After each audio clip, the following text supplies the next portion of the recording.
Whether you're new to pool and practicing the basics, or a more experienced player performing drills to improve your shot making and positional play, the Drill Partner is perfect for you.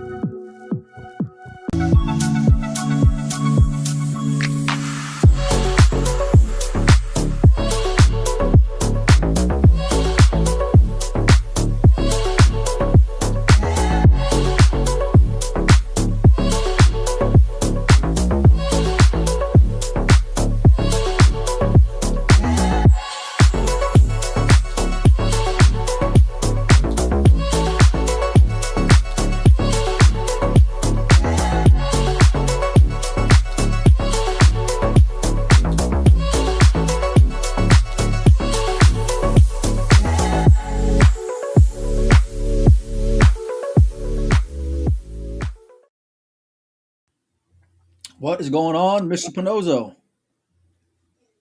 Damn, something looks like someone got some new editing software. Not quite. No, I still need to upgrade a few things on that end with the computer and stuff. But wow, the openings all picked up. Yeah, it's gonna be a new year. I figured it's time for some changes and fresh coat of paint. Spruce up the place a little bit. So plus we got some great sponsors coming on board ahead of our me and Collins' Derby City extravaganza coming up here in the next whatever it is, the next 2 weeks ish, somewhere like that. We'll be out there in Kentucky. So I'm excited for that. And in principle, I'm excited for it. I don't know how excited I am mentally for being back at the casino. 2 weeks to get into to get your mind straight for that. Yeah. It's like, it's almost like PTSD, you know what I mean? Where I'm just like, I don't want to think about it. I don't want to think about the trauma that I've had over the years of being at Derby City. But it's going to be fun, and it's going to be good to get back on the road. Bring your hazmat suit and, throat lozenges. Yeah. Orange. Oh, yeah, for sure. Yeah. We're some antibiotics for sure, because you never know what's in the air. You know what I mean? So just walk around with an IV thing, hanging from one of those, things you wheel around. And just. I remember like one of the last years I went out there, which is probably like 2 years ago, somewhere around there. I was flying in and I was texting Michelle because she was going to pick us up from the airport. Michelle's great. She's out there in Louisville. She knows all the restaurants. She's a really nice lady, loves pool, all that stuff. And anyway, the day before, I think it was, maybe with the day of, I was flying in and we were going back and forth texting each other. And I said, "How's the casino? How's it looking?" And she's like, "Oh, it just smells like weed and regret. It's perfect for Derby City." So I was like, "Okay." Weed and regret. Yeah, that's right. Weed and regret. Yeah. So, but yeah, no, we'll see. Happen. Yeah, for sure. We'll put that on the Brutal Game Gear T-shirt, no doubt about it. Mike, tell me you watched that game last night. Mike, tell me you watched that 49ers and Bears game last night. I did. It was pretty entertaining if you don't care about defense. There was defense. There was no defense out there yesterday. There was, and the Bears did stop them once, and the whole difference in the game was the Bears got down there at one time and had to settle for a field goal. That was the difference. Well, they all scored the same number of times. Just, San Francisco scored all touchdowns, and the Bears kicked one field goal, and that's it. Yeah. Well, it's actually twice when you think about it, because they stopped them to get the field goal to get the go ahead, and then they got down there again, and on that epic last play of the game, which was pretty brutal considering the time management. They had a chance to win for sure. But if they just scored a touchdown on the previous drive instead of a field goal, they'd have been just playing for field position to kick a field goal and win, right? So, but it was a good game. They, I like that they did the field for a change and threw some long touchdown passes, which the Bears are not noted for. They look like they could score pretty much at will, which was great. Defense just has to, defense relies on turnovers. They got one at the beginning of the game, and then they had the one. Then they got one toward the end of the game, and it got called back because of some, hands to the face on defense and someone coming off the line, which I thought was kind of a weak call. But what are you going to do? That's. But now looks like we're almost guaranteed to play the Packers at home in the first round of the playoffs, which is that's what every Bear fan. That's what every Bear fan Send wants. them home. It's time to it's time to show them that the tide has changed. It has, but it's like in the Central. The Packers crawl into the playoffs at this point. They couldn't get past. They lost 3 in a row. Yeah. So it's time to just officially let them know that there's new ownership in the division. Well, it was a great weekend in sports, and that sealed the deal with that game. And I was watching from beginning to end. It was just back and forth, even from the opening play. That pick six, which just never happens to open up. First play of the game. You know what I mean? Before I could even sit down, I'm like, "What happened?" Because I hear the audio, and so. But there was a lot of other stuff going on, Mike. Obviously, Christmas. We got New Year's coming up as well. I saw you were doing the annual Panozzo cocktail experience. Glad to see that you made it back home without no arrests. No arrests. No, didn't get chased out of any bars. Didn't go. It's always a great night with my nephew and brother and other family friends, his wife. We always have a good time. It's a great escape. Yeah. Well, usually this time of year, it's like it should be slow, right? There's not too many like slow times of the year, especially these days or these last few years. It seems like, but it was supposed to be a little more chill, a little more calm in the water. And then the other day, I texted you because I saw Scott Frost's video on his freezer page. I don't know if you got a chance to check it out, Mike, but I kind of want to. He did that on like the 23rd or something. Yeah. Yeah, which I thought, and he kind of built it up a little bit, like, posted days before, which that thing in general kind of tilts me, Mike, because when it's like almost when someone says, when your soon-to-be ex-girlfriend says, we got to talk, it's like, hey, listen, I don't want to talk about the fact we got to talk. Let's just talk. You know what I mean? Yeah. So, right. But anyway, he kind of built it up a little bit to his credit. And then, curiosity did kill the cat because I tuned in. And what I saw was interesting. If you guys haven't checked it out, go check out and go give a follow to Scott's Facebook page. But he opened it up with, I don't know what direction he was going. Like when I first saw the video, and he's like giving his backstory and about his family history. Yeah, you know what I mean. So they were on the Mayflower coming over to the U.S. It was like a whole thing. You know what I mean? And so I didn't really know what direction that he was going to take it in. And then as he starts getting to the point, he had a couple of different points throughout there, which we're going to touch base on. But one of them, starting it off, was that officially he wanted to throw his name into the mix as far as being a captain for Team USA, and the fact that he feels like he's ready. He was kind of offered the job before, it sounds like, but says he wasn't ready before, something along those lines. Mike, what was your take on him officially throwing his name into the mix there? Well, he felt like he had a lot to get off his chest, it seemed like. And so it was a little bit more backstory than I think he probably needed to get to the point. Agreed. But if anything else away, it was, I've thought about this before. I thought I was going to have a chance before, and I really didn't feel like I was ready. But now, if the chance is available, I'm ready. Okay, that's the, that's the gist of it, right?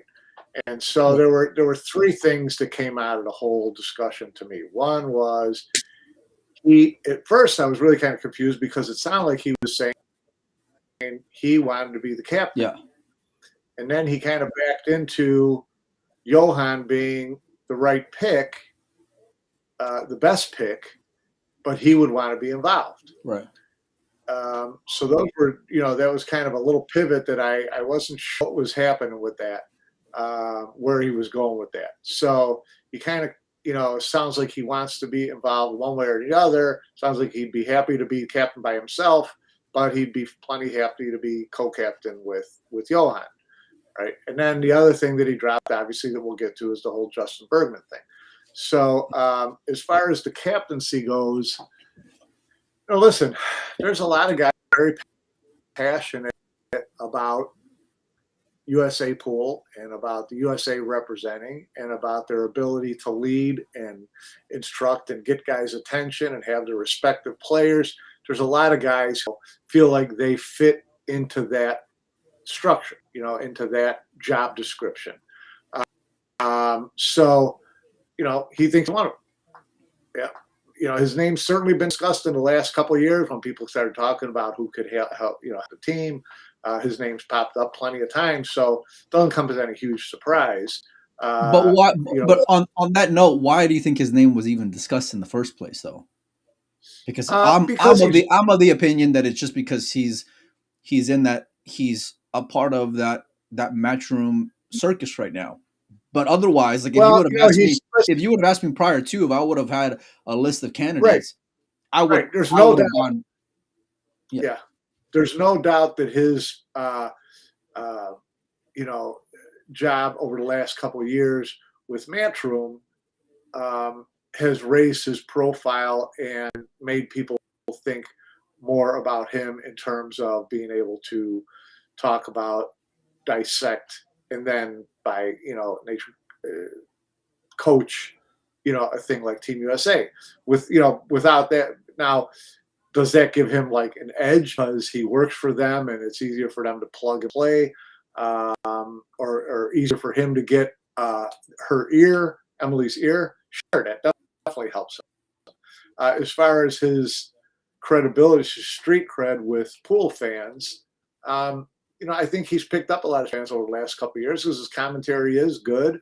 Even though he wasn't a 9-ball star like he was a 1-pocket star, he certainly knows his way around the table and knows fundamental and does a lot of teaching and coaching right now. Does a lot of teaching, and I know not just teaching, 1-pocket. He's how to play pool. So I think he's gained a lot of credibility with fans and over the last couple of years. I don't know his credibility level with the top players from that standpoint. I have no idea what that is. I've never talked to a player and say, give me your inside information on what you feel of Scott. I've never asked a player that. So I don't know what that is. So if you talk to Shane in a, private scenario, what is he going to say? What's Tyler going to say? I have no idea. So that's not for me to decide. Yeah, I think like it's you can look at it from a number of different aspects for me, Mike. And one of them is obviously like the credibility standpoint amongst fans, sure, because he's been in their ear over the last few years, right? Of watching and covering 9-ball pool. Scott's a great commentator. He articulates well. I like his perspective. I like audibly. I enjoy listening to him. You know what I mean? Compared to others. But like, I don't think that necessarily, and you can, by being in there, you're automatically going to have some credibility because you got eyes and ears on the game and on 9-ball pool being played on 4-inch pockets with the who's who when it comes to 9-ball pool. Not what the 9-ball WNT. You just said 9-ball pool, Jeremy. We'll call it a show, buddy. We'll call it a show right there. We'll just end it right there. But I thought we were going to go with 2026 New Year's resolution. It's no longer 9-ball pool. It's 9-ball. It's always been 9-ball. It always will be 9-ball. Well, here's the deal, though, Mike. Is that like I don't think that necessarily like translates into being a good captain for the Mosconi Cup. Nor do I think of course it because by then I would say Michael McMullen or Phil Yates should be a Mosconi Cup captain with the same amount of value. That's apples and oranges. That's it. But why? Why though? They're play-by-play guys, and he's a color commentator, right? That's like trying to put Joe Buck and Troy Aikman on the same level of being able to teach football. They're completely different jobs. Okay, Michael McMullen, Phil Yates, they're play-by-play guys. They're just there to kind of run the show. But here's the deal, Mike. I understand the analogy to an extent, but Scott's not been a 9-ball player. he's not been a WNT player. He hasn't been a Mosconi Cup player. So like to me anyway, I couldn't equate that to it being along that same comparison. Right now, like if he's been in the trenches and been in the mix, and I know like by default when he's not doing commentary, he's been on the fringe in terms of being in the arena. He's talked to guys privately there within that arena as well, like both pre, during, and after, right? So like he knows more than the average Joe by a bunch of miles. You know what I mean? And I'm not saying that, but but I don't see where there's that big of a leap is what I'm getting at. You know what I mean? In comparison. It doesn't take if you know how to play pool and you specialize in one pocket, that doesn't mean you can't talk to someone about what their game needs to improve on or helping them mentally. I mean, that's fair. How many 9-ball titles did Johan win, and how many times did he play in the Mosconi Cup?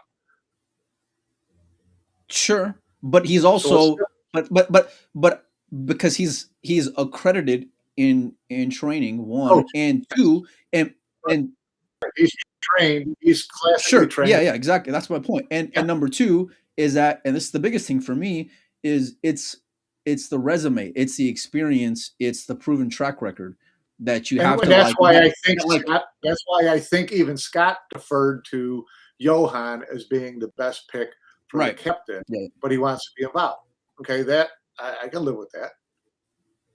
Do they need to have a co-captain? I don't think so, but Johan, seemed to like having that when he had Jeremy. Push off a couple of duties, have someone else that players can talk to, that type of stuff. So, it's a little different setup. Not whether he played 9-ball or not. That to me is not the biggest, drawback to whether Scott could be a good captain. That he knows pool, he knows the players, he knows the atmosphere. Whether he's playing it or not, he's there. And as he even spoke about that, he could, because he's so close to it and he sees it on a daily basis, he can see the difference in the body language and the mental approach, whatever. He's very cognizant of that. So that's a big thing of, the coaching in the Mosconi Cup is getting the players to buy in and not be afraid and have that positive mindset and all that kind of stuff.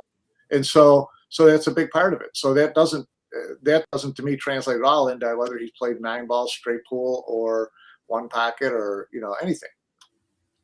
Well, listen, there's a lot of guys who I would think could be, but for me, and you mentioned that Scott mentioned it towards the end as far as Johan, like for me, it's Johan or bust, and if Johan's not going to be the captain, I'd want to know why he's not going to be the captain first, because like you got to move mountains to get that guy back in the mix. Now, historically, Emily has not liked people that give her any kind of pushback or that want creative control or whatever. And that's been an ongoing issue, whether with talent or otherwise. You know what I mean? So that's where I think Scott's got a +1. If he ends up not being captain, you'll know why not.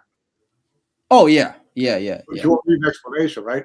They will not have been able to agree on something because he's obviously voiced his opinion this year for the first time in a few years that he would like to do it. And she responded, let's talk. So,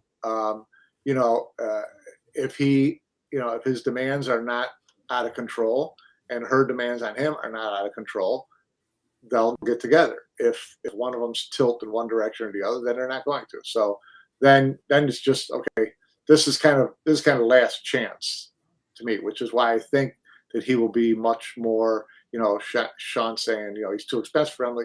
I think he knows going in that that's not going to fly. So if he's going to go in and have a serious conversation with her, he's not going to be asking for the moon because he knows she's not. But I also wouldn't want to see Johan be a puppet either, like we've seen over the years. And I love Jeremy, but I don't want to see him where they'll say we're going to put Earl on the team and he's going to go along with the sideshow. I don't want that anymore. We've been there. No. We've done that. I don't think he would agree. I don't think he would agree to that. So I think there'd be some parameters between the two if they're going to get together. It's going to be, okay, you can be captain. I'm only paying you this much. You're not getting, all this extra fees to go to Russia and play in tournaments and all that stuff. You'd have to raise that on your own. And he'll say, that's fine. I'll take that money. But I want this kind of control over selecting the team. And I'd like to be announced with enough time to be able to get a team together far enough in advance. If they can get those couple of things out of the way and come to an agreement, then I think it works. One thing that I really appreciated about Scott's video the other day was that at the end, towards the end, he showed like all of his cards that he had written out, which I thought just further showed like his passion to the cause. You know what I mean? Which I was surprised by that in a great way, you know, and I got a lot of respect for that because you can tell he wants it, which is great, you know. Now, but I don't think that's the only box you got to go and check off. I did reach out to Scott following the video. We're going to try to get him on. I tried to get him on for this week. Excuse me. But he had some prior obligations, so we're going to work on it after the new year, hopefully in the first few days following the new year. So, but I like that he had a thoughtful approach to it as well. Seems like a no bullshit kind of guy. And that's one thing that I've always appreciated about Scott. Like he's, you know, he will go and say for the most part what's on his mind, and he had a lot to say there during that video as well. It was kind of he kind of like told the line a little bit for me, Mike, because he was kind of like calling out clicks within there, but then he didn't want to put any blame on anyone. He was calling out like how all, you know, the failures or successes is going to fall on the captain's shoulder, but I don't want to call anybody out there. So like that part to me. I kind of get that too. I mean, yeah, what I tried to read into that was I'm not going to air laundry here in front of everybody. But when I get players together, if there's someone I think is, you know, needs to get his head slapped, he's going to get his head slapped. But that'll all be done in a private scenario, right? We're not going to dress people down in public. We're not, you know, so that's fine. That's coaching in any sport. You know, you don't throw your players under the bus to the press or to the fans, but you get him in the back room and you make sure he knows who the hell's boss and what he's doing wrong. So if he took that approach, then I can buy. Then that's consistent to me with the way coaches should handle stuff. You know, you don't go out and air out your shit. With that lens, I get it. You know, by you mentioning that, and I didn't have that perspective prior to be honest with you, but. You know, that part makes sense to me, although I would just argue that if you're going to even mention it, then I would just say then don't mention it. Either mention it or don't mention it, I should say. You know what I mean? Because he was kind of like, you know, he was trying to, you know, to build his platform. So there's some, you know, he had to say X amount of stuff to get people to understand where he's at, but then he wanted to backpedal and make sure he didn't step on any toes. So, you know, it's a tough spot. I'm not used to that. Here's one of my issues, and has been for a long time as of late when it comes to this whole process, is that there's been a lack of accountability. Now, I'm not saying there has to be public accountability, right? But like if with Johan, I don't have to worry about that because, you know, we saw years ago where he was like, if Shane's not going to be along the process, he's not going to be on the team. You know, and then Uncle Mike came and saved the day, you know, and built that bridge back up. But like, I don't want there to be any kind of air with anyone that is he too buddy with these guys? Is he afraid to really keep it black and white? Because we've already seen that show with friendships and bonds with players or whatever. Where and that's good for Scott as a commentator, right? Because it gives him some insight into things that the average person isn't going to go and be privy to. But like, I don't want him to be worried about setting an example or setting a standard because you don't want to upset your boy. You know what I'm saying? And that's the part where I'm legitimately like, that's a legitimate, you know, concern over the last few years for me. Sean says, tell me one person that will listen to Scott on the current team. Like, don't know. I will admittedly have no clue personally what any. They'll kiss his ass if he's everyone. Know whether tell me the truth. everyone will kiss Scott's ass if he is the captain, but how would they feel if he wasn't the captain? I guess is a question. You know what I mean? Because they'll all you know they'll play the Well, game listen, because they want to be part of the team. let's look at it Everyone this way. except for Shane. Team USA is big on voting for things and all that kind of stuff. If they voted today, how many of them would pick Scott? I don't know. It's a good question. Yeah, I don't either.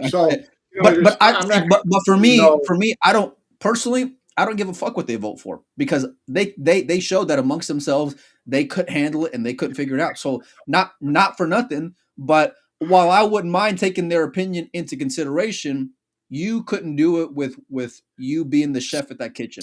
So what you're telling me is that Emily should not talk to the players before making her decision. I think that pool players in general are, and especially on the Team USA, it's all about self-preservation, Mike. I want to keep my ass safe. Yeah, you're talking about before they get selected. You're talking about before they get selected. Everybody's going to kiss someone's ass. Just in general, right? Like, yeah. That's Brad says, "Why do you guys sound like have written off Hatch?" So what I'll say to that, Brad, is that Dennis is coming on here in about 3 hours time. So, and on the note of Dennis Hatch, following that video from Scott, I got a message from Dennis, and he says, "I want to come back on the show." I'm fired up, Mike, is what he said, and I was like, "You ain't got to tell me twice, buddy." So, and following that show, because Dennis had a lot of things to say as far as the support that he would have from other people within the industry.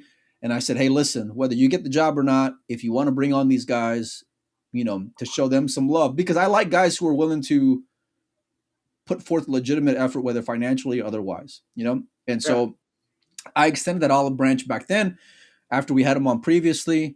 And there was with two gentlemen. One of them was Chris with the League Room, and the other one was with Dave over at Classic Billiards. And I said, if you'd like to have him on, whether he got the job or not, I said, if you want to have him on, I'd love to chat with them. Just show them some love for them willing to put, their effort where their mouth is. You know what I mean? And so when Dennis reached out the other day following Scott's video, and he was fired up. And part of the reason why I was fired up was he was like, look, man, this guy's saying a lot of the same things that I said as far as structure and financials and, getting teams prepared and all these things. So I was like, look, come on the show. We'll talk about it. And we will a little later on today. And so I'm looking forward to that. But I don't think we're blowing Dennis off at all. No. When we did the show with Dennis, it was about Dennis announcing his intention, and we didn't talk about Scott. Sure. Yeah. This thing we're talking about Scott, so we'll talk about Dennis when we get back to Dennis. Yeah. As far as Dennis being riled up because Scott was saying a lot of the same stuff as him, well, everybody's going to say the same stuff. I mean, this isn't you're not inventing a role that's never existed before. You don't think that an NFL team interviews 5 guys for the head coach job? You don't think they all talk about the same stuff? Team leadership and making people accountable and working them high. They all say the same stuff. So, that shouldn't be anything Dennis should be upset about. Everybody who applies for this job, I mean, I said the same stuff on my resume Sean's talking about. I can lead this team. I can get them to listen to me. I can bribe them. I can do whatever. So, listen, anybody who applies for the job is going to say primarily the same stuff. Look, so that shouldn't come as a surprise to anybody. Well, I think fundamentally, sure, but there was specifics within there that I think he's got a leg to stand on. But I'll hear I'm not gonna assume on that. We'll hear a little later on from Dennis, and from Dave and from Chris, and just to kind of see why they decided to throw their hats in the mix, so to speak, as far as the support. But along with him throwing his name into the mix, Mike, he also mentioned a certain former member of Team USA that fans have been clamoring for quite some time. Things that every year a certain name gets brought up, and it's Justin Bergman from from St. Louis. And if you follow Pool, he just came back recently, back into playing on the Ultimate Pool scene. Justin's a phenomenal player. Just, he has not traveled and competed for Team USA or on Matchroom events over the last few years. The last time we really did see him go and compete, they had about 10 guys or so. They were thinking about making the team at the last minute. Justin was not part of those 10 guys or whatever. Justin goes and competes in, I think, one event or two events. And then he ends up making a run at the International Open, gets selected on the team last minute. So, and that was really like the last time that we had that we've seen Justin play. Yeah. But give me your thoughts on him mentioning. He said that he'd been talking to Justin and that Justin's going to compete formally for Team USA. So here's my take. Okay, couple things. One. I think that was kind of a play by Scott to increase his credibility, right? Like, players, that's interesting. I didn't think about that. I'm the guy that can get Justin Bergman to play. If you guys want him to play, I'm the guy who's talked to him, and I can get him to play. Okay, which is great. Couple things he said. He said Justin's ready to go after it, that there's no coincidence that if he wants to go after it, it's because next year it's in the U.S. Also that there are going to be tournaments in the U.S., although Scott said he's going to travel internationally. That I want to see. If Justin Bergman travels internationally this year, chasing Mosconi Cup, I will be duly impressed. So why do you say that, Mike? Just for people listening that maybe don't know a little bit of the backstory. He doesn't want to travel internationally. He's never wanted to travel internationally, and all of a sudden, he's not played in any of these big 256-player Matchroom events for 4 years, and all of a sudden he's going to start going to Hanoi or Europe or whatever to chase these tournaments. I just don't see it happening, but we'll see. We'll see. The final thing is that everybody always refers to Justin as the second best player in the U.S. after the break. Okay. And that's great. He may be. But we're not talking with someone whose Mosconi Cup resume is like Jason Shaw. So this idea that everything changes if Justin Bergman's on the team, I just not buying it. His record individually in singles and doubles in Mosconi Cup isn't hugely stellar, but he has a great talent. So could he bring something more than the number 5 player this year? Probably. Look, but I wouldn't expect any miracles out of Justin Bergman. Look, there's a lot to dissect there in what you just said. Okay, number one. The more I throw out there, the harder it is to bitch about. No. The more you throw out there, the more I want to stop you and say, hold on, let's talk about that for a second. Okay, hold on, let's talk about this for a second. But look, on the note of like his Mosconi Cup record, because I saw whenever like the Billy Wildfire got mentioned on social media, Tyler went on to post on Windows Open and was like, Justin's record's not that great, blah blah blah. And I'm paraphrasing here. It's not a direct quote. Yeah. But, and you're right, because he does not have the best Mosconi Cup resume. But I think like anybody with an eye test would say that like, hey, he would probably be a better player than X, but he would also be an upgrade compared to X, Y, and Z. Now, if you were to go and look at stats, I get it, and numbers don't lie, Mike. You know what I mean? And we talked about that before. But I think like from this, and there's the hope factor in terms of number one, the fans, but more importantly, within players who are going to be there in the foxhole, Mike, and who would players realistically trust? Who would players realistically trust sitting side by side with them? And how much more would that give them faith in that process? Yeah, you know what I'm saying?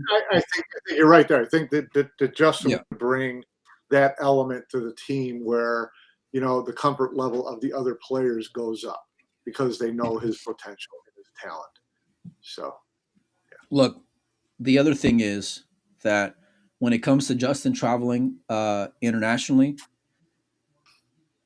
Justin's got his own reasons for not wanting to go and travel internationally. But part of those reasons, and if you were to go and ask a lot of players who aren't afraid to tell the truth and to be honest about it, it's a losing proposition to go and chase the Mosconi Cup. Because because like Sean says in there about spending 60,000 to go and chase points, that's on the conservative side. Especially as the calendar goes and thickens up. And I think that's why you saw a big drop in players competing from year number 1, where they were all over the place, versus year number 2. And on that note as well, and part of the campaign of that was, well, you know what, you can sell sponsorship for the Mosconi Cup, and players do. Yeah. They'll get $5,000 a patch or whatever it is, right? But now that stock has gone down in that event, Mike. So and you saw that with players this year, with them not being able to sell advertising spots on their jersey. And so I realistically think that, listen, if you're going to go and spend 50 to make 20, is it worth it? If you're going to go and spend 60, maybe make 40, is it worth it? Now, if you're one of these guys who gets preferential treatment, then it's a different story, right? Because then you don't got to go travel to this place. But the one thing I will say about this year coming up that favors Justin Bergman is, 1, the Mosconi Cup's here. 2, you've got at least 2 and most likely 3 Matchroom majors in the U.S. You've got the majority of Matchroom WNT regionals in the U.S. So Jason can chase enough Mosconi Cup points and never leave the country this year. Okay. Yeah. Which means he could cut his upfront amount in half easily, right? If he drives but Jason doesn't need to travel. Jason could take six months off. Yeah, no, I'm talking about Justin. Barrier to entry to make Team USA this year is much lower, because he can get so much of those points, and so much more of that exposure, and so much more of that experience, and never leave the country. Let me ask you this: it costs money to travel to U.S. tournaments too, of course. Look, listen, if you're on the road and you're driving and you're playing matches here and there on the way there and in town, whatever, Justin can, someone like Justin work for a hell of a lot less than go to these international tournaments. Now he can and never leave the country easily. Oh yeah, easily, for sure. I mean, what did top 3 have? Like the third spot had like 20,000 in points. Justin could pick that up at regional quick.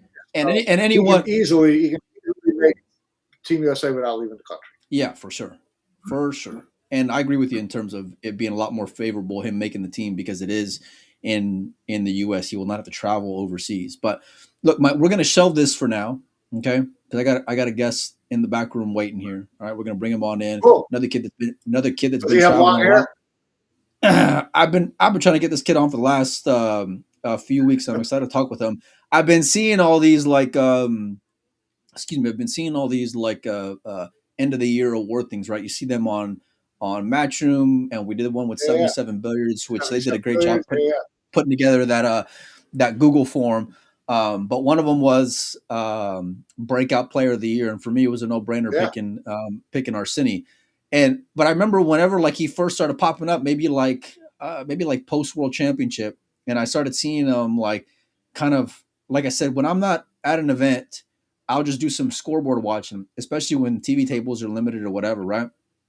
And I'm and certain guys you just give a certain level of credibility and expectation to, like Europeans. Okay, if he's playing, a B-level American, I know I'm taking the European all day, even though I've never heard of him. You know what I mean? But then you start seeing them chop off wins and chop off players and whatever. So, and then we saw his breakout performance there at the Philippines Open.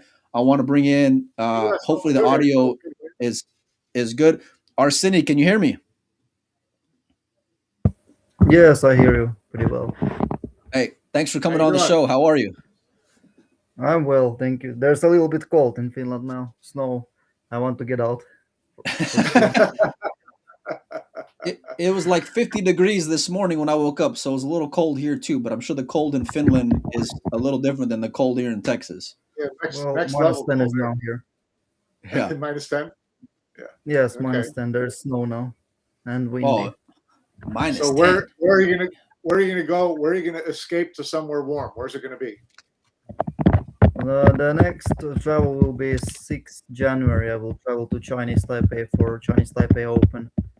And then Okay. I will travel to America, then back Asia, America, like Europe, back America. I will How old are travel. you? How old are you, I'm Arseni? now 22 years. 22 years. Yeah. What Yeah. got you into playing this year, and what springboarded like you going out competing? Because I hadn't seen you over the last few years, and all of a sudden you pop up on the map and you just start taking down big name after big name. Motivation. That's the big thing what I want. I have a motivation to want it, to what I want.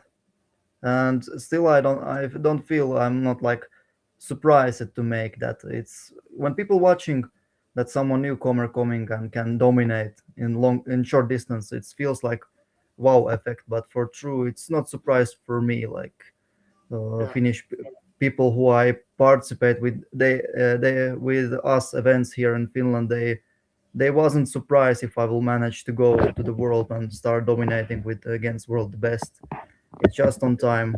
Then I have a good time. I have free time. Then money to came to participate. Then first try, of course, was the pressuring. But then when I playing like 2, 3, 4, 5 times, I start feeling a lot better in myself. Then I start finally get some winnings, and then I grow up step by step every time. Your audio So is kind of clicking a little bit, Arseni. I don't know if you're tapping on something there, or if just it's just wherever your microphone is, it's picking up some kind of little like tapping sound. Go ahead, Mike.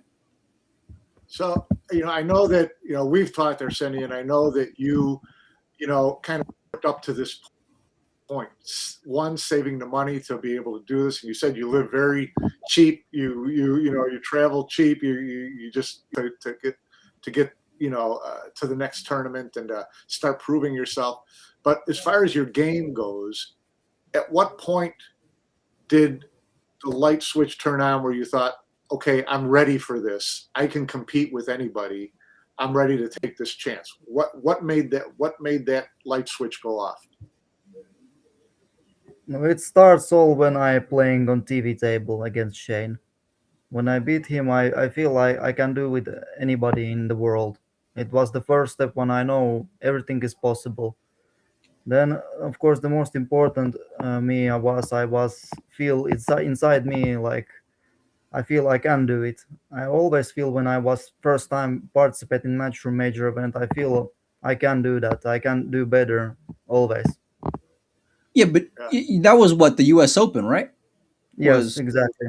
Well, you were the lamb getting fed to the lions out there playing Shane on TV table, and then you went and just shocked the whole world pretty much by going out there and playing the way you did.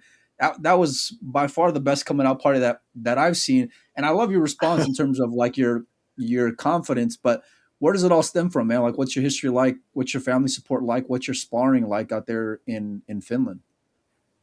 You mean like how it starts all like Yeah, like just like where's the foundation? The mental, Yeah. the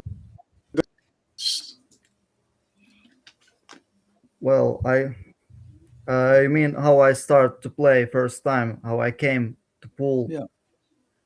I was 12 years of age when my mother and me was thinking about me actually what I need to do something on free time after school. I was always when I do homework, I was feeling like I don't want to waste time just only being on home and be on phone or sometimes just walking. I want to do something to improve myself. Then we stop in pool billiard. Then I start playing pool when I was 12 years of age. And first time we was lucky because we have one person here in actually I'm now in Kotka city. It's my city where I was living in 18 years. That's where all starts. We found the club, name it Billiard Club Finalist. where I was now exactly on evening practice. We have here one person who was professional trainer. His name was Juho Nykänen. He was professional Russian pyramid player in Finland. He was dominating a lot in Finland. He starts some small like practice sessions to build on. By this time it was year 2016. I was going to 5 times on his practice. Then he allowed me to practice like every day whenever I want. But by this time I must pay like 50 euro to be every month on his club to playing. And then I was practicing from summer 2016. I was practicing actively like every day. Always every day I do something or practicing or playing event competition like weekly competition or main competition in weekend. Then step by step, after 2 years, 2.5 years, uh, they sponsored me. They start sponsored me. It was my first sponsor, where who take me for free to join the club Right. and start practicing whenever I want, which time ever I want. Even I have key to coming to club whenever I want when there is no customers because it's billiard bar club. Then I start improving my game more and more because I was happy that I can game whenever I want. Sometimes I even must to go sleep before going to school and I go to night practice. And sometimes What? it was a wrong decision because then I slept over to school and I say teacher that I slept over. Sorry, What but what does your mom say about all the success you've been having over the last few months? well, she was happy, of course. Father is like always. He never usually responds until if I manage to win tournament. Then he say, "Well played." But when I win even one match, mother send me like few messages of like of with hearts and with like congratulations a lot and with big words like wow, I'm surprised, Yeah, I'm very happy for you. Well, for both, like you can see the difference how father react on winning sure. and how mother is always happy whenever I win the game no matter what. But if I will if I will beat Shane on TV table, father will like say finally, how longest I can finally beat him. Yeah, yeah. It sounds like Yeah, a Yeah, father, right, and a mother difference for yeah, sure. your parents are exactly, like yes. everybody's parents. Yeah, yeah. And So tell actually, me, you yes. go ahead. When I was 15, actually, my first trainer went out. He has new stuffs. He like drop out his coach from coach job. He start to be a seller in his shop. So that's why I switched trainer to my father, and he start Okay. coaching me. That's why he So always they yes no, go ahead. yes. Ah, it's okay. Okay, yes. Well, like 5 years in a row, he support me like almost every week, every evening time when he going to job, he going to me drive to the billiard club for practicing and supporting me in pool billiard, sometimes in Russian pyramid, and sometimes even in Kaisa billiard. It's national Finnish division. Right. And yeah, I was living in Finland. Then I supposed to play sometimes a little bit of Kaisa. When I finished the school, military, everything, and I get driving license, I start playing only pool billiard. It was like beginning of 2024 year, and then So I you've really decided only been playing pool for like a 2 years, like full time, just taking on American full pool. time only pool 2 years. Yes, but before that I was playing all divisions, like sometimes Kaiser, sometimes Russian pyramid, and sometimes pool. More Yeah, pool, but still I play sometimes with this both division also. But then I Yeah. noticed that when I switching to Q and balls and tactics, always when I play other division, it wastes time of playing pool because I understand if I will continue to do that, I will not improve my game in pool billiard. I get my limit in Finland category. I was in like one of the best players in Finland. That's why I decided to remove Helsinki to improve my game more, to get that I can travel around the world and finally play Yeah. More against opportunities. real do, names. do you think like all those disciplines that you played prior to, as far as having that foundation, do you feel like that helps you when you're playing pool, like tactically or For the first time, yes, I improve my game pool more. I start potting well. I start make better safe position, and even I can start breaking like better. It feels like I can stroke more on power on cue ball. But when I decided to get my limit level when I was like 20 years, it was 2023. I grew up my level in Finland so big that I was like in best player in Finland, best billiard player like in all category. I was named 3 times player of the year in Finland, 2020, 2022, and 2024. But then I noticed and I say my family I must remove to Helsinki, and then I must play only pool. I have no other option. If I will continue that, I will never build my game more. And I removed Helsinki when it was in the end of summer. And for now, I'm living in Helsinki almost 1.5 years. What do you got, Mike?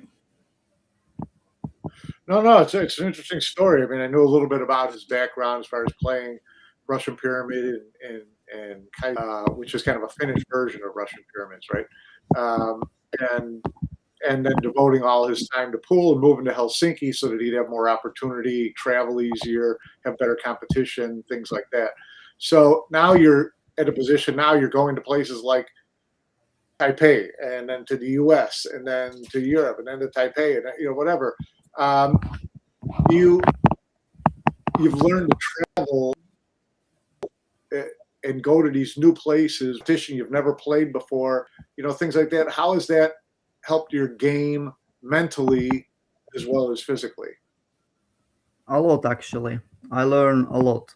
I learn how to play better in such big events like major European Open or some World Championship or like Predator Event Open. It learned me a lot when I travel to new place, meet the new people, new big stars, playing with them, sometimes even practice with them. I learn a lot how to improve my game more. It's very different level than in Finland. Talk to me about that Philippines Open match with Jason, that one that ended in wild fashion. Obviously, you've never played in an environment like that. What was it like, and what was going through your head as y'all are in the middle of the mall with thousands of people watching, let alone everyone watching, online? What were you feeling sitting in the chair when he's running out, and then whenever he misses that 9-ball? Well, actually, when I was playing with such an event like this, where every people can coming for free watching, of course, definitely will be more people, but still, I don't mind about that if a lot of people watching. I just mind about the game, how it goes. And then I saw the Jason miss 9-ball, and then I was like reborn again. Yeah. Like I wasn't even feeling that I must to be play anymore on the table. I was already ready to like stand up and shake his hand because I was know he will make this 9-ball and Sure. then shake his hand and congratulate for the well played game in the end. But then he missed the 9-ball. Then I spent my time to take a good break, reburn the game, and say myself that it's not over yet. It's game still continue. And even I noticed that it's the game on time. I said referee like 3 times extension because I remember that the time flies so fast though that I need to take extra time for the shot. Yeah. Then I stand up and see that the ball wasn't even easy. I first look, I wasn't feeling like I need to bank the 9-ball. No, it was a thin cut. Yes, it was very thin cut. That's why I take a lot of time to watching where I need to shoot the 9-ball to make it exactly to the corner. When I make the 9-ball to the corner, see that the cue ball will not scratch or touching my arm or cue because I must to take it fast to not touching the cue ball twice to make foul. And that was the first feel that I feel that I changing my game level in the world. I know that many people will saw it and maybe many people will not forget this shot. Like in first years, they will remember that moment and they will remember who beat the Jason in that moment. That's what changed me. It opened me new hope, actually. But I was still feeling that I was still feel that I must to have to lose this frame. But it is what it by the end. It opens me new gates, new feels, and new hopes. And then after handshaking with referee, also feel that it's over. I made that, I won that, and now the final step. Then I start, of course, cheering up with crowd. enjoy that moment because it's like once in life almost by that You age. Yeah. you have a real like unconventional style compared to other players, whether European or Asian or whatever. Like as you've kind of traveled more and been around different types of players, have you given any thought to changing certain aspects of your game, or is it just that's the way you play and you're just going to continue that on through? Actually, that is what I want. Actually, I like to travel. If I will choose, I want to travel like every single week to a different country, or staying with country like 2 weeks, 3 weeks maximum for meeting Yeah. the big stars, playing with them, even sometimes in exhibition matches if it will be possible. But of course, I want to play in competitions like every week. If I will have chance to be that, I will use it for fully. Yeah, Always week. Yes. but I mean in terms of like your style of play, because you're very quick. You make quick decisions. You don't waste any time. You're moving around the table quickly. That was the first thing that I saw of you. Like, have you given any thought to changing that aspect of your game recently? Ever since you've been playing more and being on TV table and things like that. Oh, and the only reason why I ask is because it is so different compared to what we're used to seeing. Well, actually, in the beginning, I was playing slow. I was pressuring a lot. When I pressure a lot, then I start playing slow, low. But when I'm not pressuring, I play fast, and that's what I was build myself. When I'm going to play in big events, I start uh, pressuring less and less by step, and then my game feelings a lot better. And when my game feel better, then I start playing fast. And then when I'm Yes. playing Yeah. fast, my game is the best what it can be. I can play with my style. I don't thinking against who I play. I enjoy the game. I play myself, and then the game feels the most perfect as it can be. Do you And do you and play let that fast? Do you play that fast when you're playing Russian Pyramid? Well, actually, yes. But when I was in European Championship in Russian Pyramid this year, I wasn't play so fast because I was first time European Championship. The balls was new, cloth was new, new experience. That's why I Yeah. spent a little bit more seconds to shoot the ball.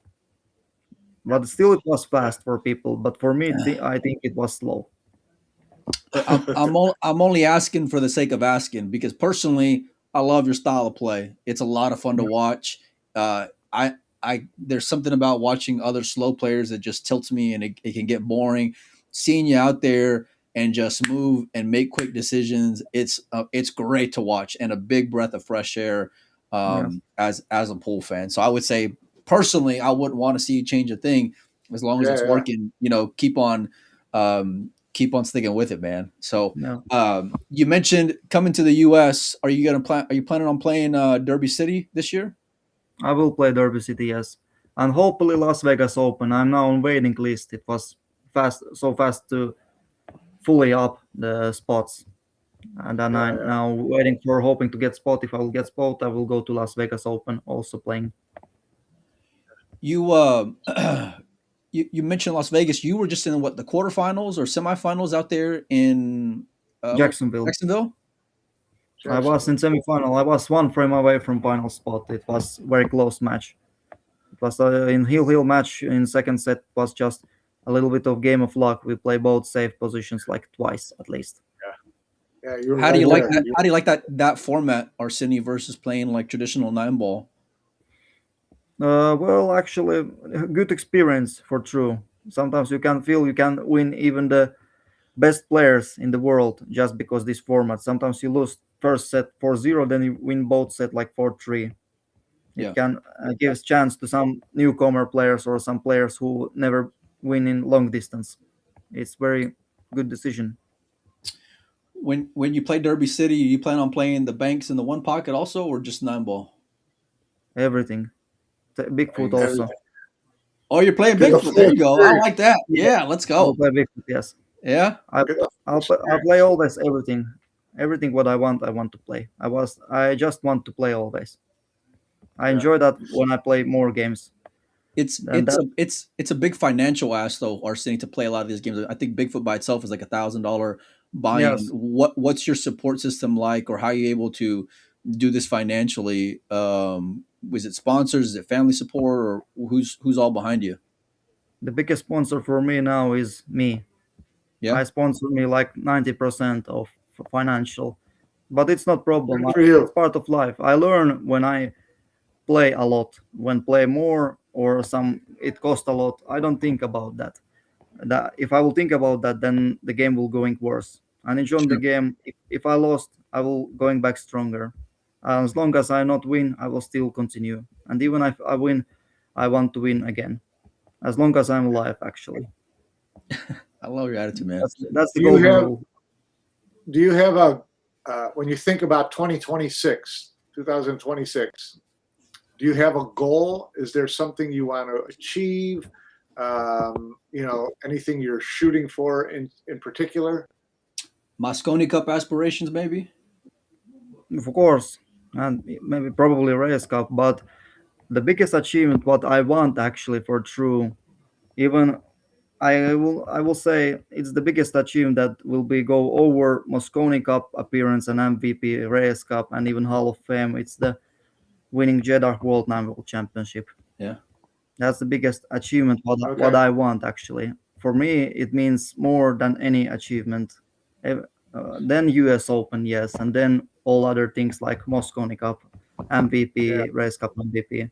But 9 ball world title is the what people will remember most in Yeah. pool Okay. category. That's what I will want in next year. I like it, man. I like it. Listen, Exactly. I appreciate your time. I wish you well. I'll be out there at Derby City, so I'm excited to meet you and watch you play some one pocket and some bank. See how you're doing, not just on the rotation side of things, for sure, man. So, you got anything else before we let you go? Yes, about my game style, actually. Yeah, yeah. It all starts when I play with shot clock. Actually, I sometimes even practice with shot clock. When my father put me spot ball, he get me like 5 second shot clock, and he say until you will not make all these balls with even I will not say time. Like if he not say time and I shoot the ball exactly right, like a lot times in a row, he will get me free in the club with happy face. And then after that, I start playing faster and faster and faster. Even I move fast, I coming to the ball fast, and I can shoot fast. But it's not. It's okay if you enjoy that. If you not thinking about if you play too fast for people because they still think it's like super fast. But for true people who practice with fast style, he don't mind about that. He played Yeah. even the best game when he want to play. When he want to play with style, what he want, the best game will be the best as possible by his own hands. If we talk about, but the most It worked for sure yeah. because and I think that gives you a big advantage when the pressure mounts up because you don't have time to think and get lost in your own Yes, head. You know. yes, and that actually will be a lot good because the players against who you play, even it can be like Filler, Shane, or Federer, you play against them fast. It can broke their own game because they cannot believe Yeah. that you clean the table like in 2 minutes and they can't even do nothing. Then they come Yeah. to the table when they lost like 3 racks, and they start pressuring because they know you can clean the rack without even thinking against who I am. Like if I will play the Yeah. Yeah. Shane, I think he was thinking you don't know me when I am, Yeah. and then But my mind said I don't, or if I know, I don't mind. I play, Yeah. I enjoy with my style, and when I get racks, I feel happy that I can do it. It's possible. It's not impossible until you believe in yourself. It's always possible. It's Yeah. impossible when you will think that it's impossible. Then it's impossible. like I Everything. love that. I love that mindset, man. And you're absolutely right. But it's one thing to like think it and to hope for it and to have confidence and all these things. But was there like a point, like a match, whether it was Shane on TV table or beating Jason in the semifinal? Was there like a moment where you thought like, okay, I can do this, like legitimately, like I can realistically do, like, not just, in other words, not just hope for it, but it be in action at that point. Actually, for true, always, Yeah. from lagging till the last ball. I believe I can do that. I don't see why I need to lose with someone. If he loses to someone, then it's possible to everyone that he can lose for them. If he loses to one player, then everyone can beat him. He just needs to find his own style game and going to that and work hard, travel a lot, experience a lot, and then he will improve his game. That's what I want, and I will like to try. And I trying Yeah. even now. It's working, So man. It's there, always there working, I was believe. there was one quote that said you said the only person you'd ever be afraid to play is yourself. Did you say that? Exactly. That's true. Yes. That's what I like that I will never experience actually because I know I can't play against myself. I will always broke up. Yeah. Hey, Good. listen, Good deal. I appreciate your time. We're gonna let you go for now. Arseni, we'll chat with you at Derby City. I look forward to meeting you, my man. Sure. Appreciate that and thank you for adding me in podcast. Hopefully we Well, can do it we're gonna do it later. again, buddy. We're gonna do it again for sure. Sure. We'll do it again. We'll Okay. do it again. Yeah. All right, my man. Yes. Much Thank appreciated. you for questions. All right. Yes. Safe travels. Thank you. sir. And have a good new year. You as well, buddy. Good New Year to you too. Goodbye. Well, Mike, what do you say? He's a good. I mean, he's a good kid. He's supremely confident. I love that love about that Mike. he plays with his own money.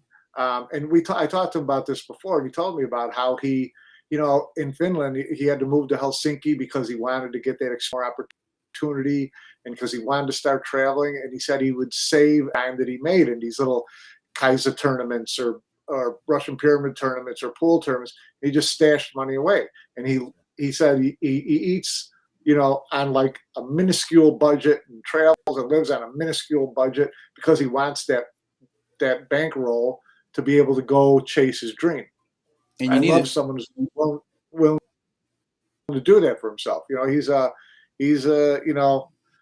He flies solo. He's a mercenary. He's out there. He's going to go dream the way he wants to do it. And I appreciate about him. And it took some stones to get that money together and then say, okay, first big trip I'm going to go to the U.S. and play in the U.S. Open. And boom, there he is. if that's the first trip, Mike, you don't do that. Like it's so crazy to think about. But he's got a lot of balls. I think he did play. Did he play in the World Championship this past year? I don't remember. I'd have to check and see. The U.S. Open was where he, really made his name or got noticed, right? When we talk about breakout players, if you're looking at he was playing in that circuit, he was playing that circuit prior too, I think, as well, like in those little regionals, and that's really where I first noticed him. Like I mentioned earlier, like as far as being on the bracket, because you just start seeing names you don't recognize, and that's when I'll start paying attention, especially as they progress further in the tournament. But listen, you got to really admire that kid's tenacity, and his confidence, Yeah. Look, call me crazy. And it is kind of interesting. Someone mentioned it before. It's just players in pool. They're all lefties. What's with lefties? I think there's a little something up here that's a little bit different. You got a few exclusives for sure. Yeah. I mean, you got Jason, you got Filler, you got Cheska, you got Arseni. Name a left-hander, and they don't mess around. Listen, his style of play, Mike. Give me a whole tour full of guys like that, and I'd be a lot more interested in pool in the overall than what I am already. Because and I do feel like for like in the grander scheme of things, in terms of like marketability, and like pool needs a lot more guys like that, and they need guys who aren't afraid to say what they feel, who isn't afraid to play the way that he wants to play, like even though it's unconventional and it's unorthodox relative to the field. He doesn't give a fuck, and I love that about him. You know what I mean? Because it's so great. And he's like, he totally embraces the crowd. That's another lefty thing. He loved all the yelling and screaming. He loved the attention. He just that gives him more drive, more adrenaline, more allows him to focus better, right? So he's a player who can handle that type of atmosphere, which is a good thing to have in your in your arsenal if you're going to start chasing Mosconi and Reyes and playing matchroom terms, things like that, is being able to fade screaming crowds, big crowds, high pressure, television, things like that. Not only be able to fade it, but to be able to embrace it, and he does that. Look, that's something that can make him a lot of money at a place like Derby City. Because if a stake course sinks his fangs into him, which that kid looks like he's a thoroughbred and can run with the best of them, then he would do really well at gambling. I'm just assuming, because to me, he looks like he's got the mental makeup to be able to withstand that pressure, and doesn't think about these outside factors that are going to weigh on him to affect his mental game and the physical skill set he already has. So it's always a dicey proposition dealing with the stake course, but like he can go and really juice up his bankroll if he were to go and get involved in a couple of money games out there at Derby City. It'll help him. You have to report on it from the scene, live on location. Fuck, Derby is so brutal, dude. So brutal. I mean, it's just people always like. If you haven't been, people are always, and this is how it was the first year too, where it was like, you think of it like Disneyland for pool, and it's like, it's always this big myth that you just hear about. You hear all these great stories, and there's plenty of that, but then it's just like, it's nonstop, man. It's morning, noon, and night. And then after a while, you're just like, fuck, I haven't seen like the sun in 10 days, and you just,